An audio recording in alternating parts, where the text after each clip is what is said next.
Let's go from this, Sir. Oh boy. Oh my goodness. to this.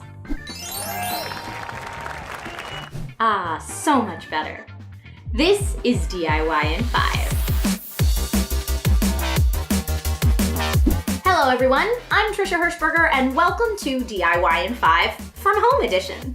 While many of us are self-isolating and doing what we can to keep our loved ones safe and healthy, lots of us are finding ourselves in a work from home situation.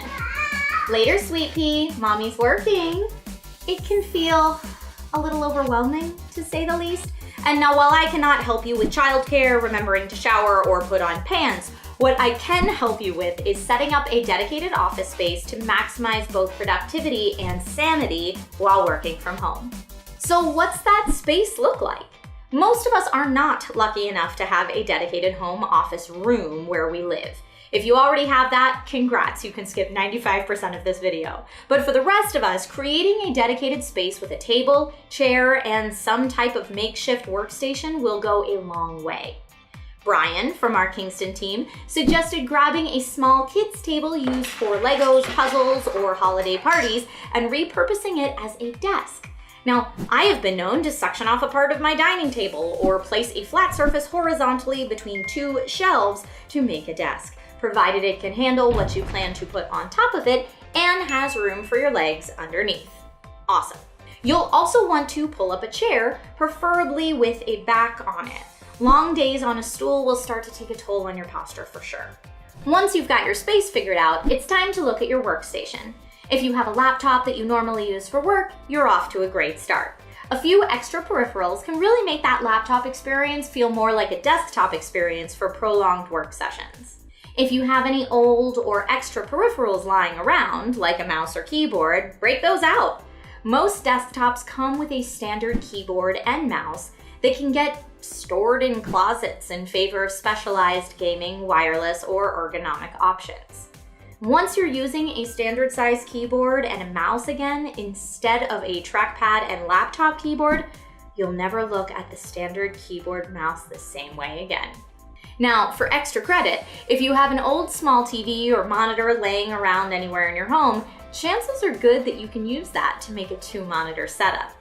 Check the connectivity options and search the house or online retailers for adapters if need be.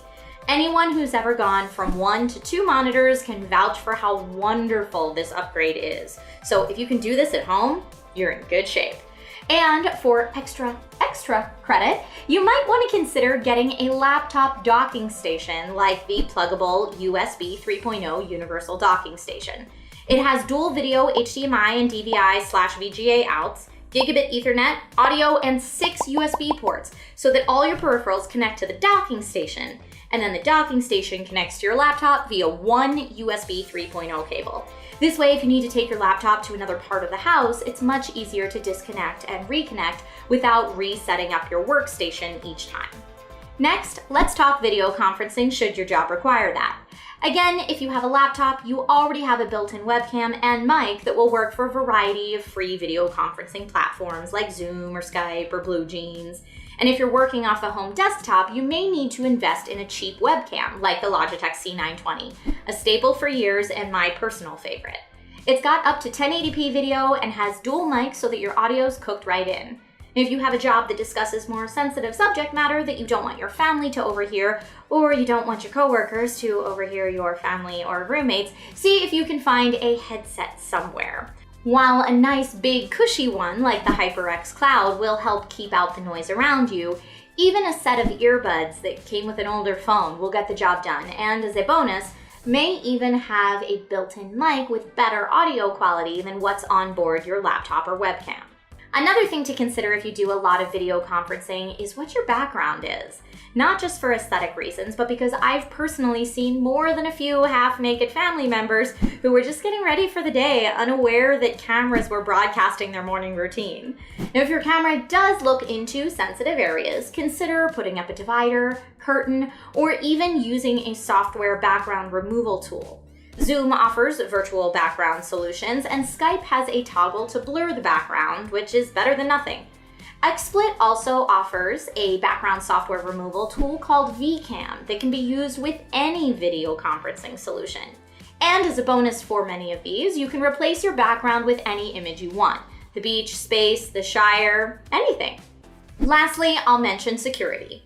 If your work involves sensitive information and your company hasn't already installed security software on your device, investing in a VPN or virtual private network might not be the worst idea.